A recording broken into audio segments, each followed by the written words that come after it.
To the girls out there, here are 5 things you need to do to become unbreakable. Learn to say no. Hindi porke mabait ka, libre ka ng utangan. Gawing therapist at taga-send chikas mo na. Number 2, stop chasing people. Kapag gusto ka talaga, hindi ka paghihintayin yan na parang parcel sa sorting center. Number 3, protect your peace. Hindi lahat ng away kailangan mong salihan.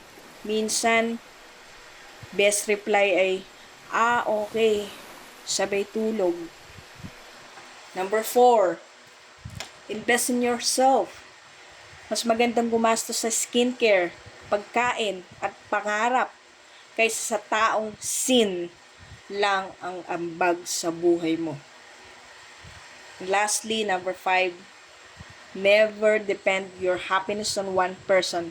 Kasi kapag umalis sila, dapat hindi kasama pati mental stability mo. Strong girl era na tayo, ha? Let's go! Kung nagustuhan mo yung advice, pa-click naman yung follow button dyan. Salamat!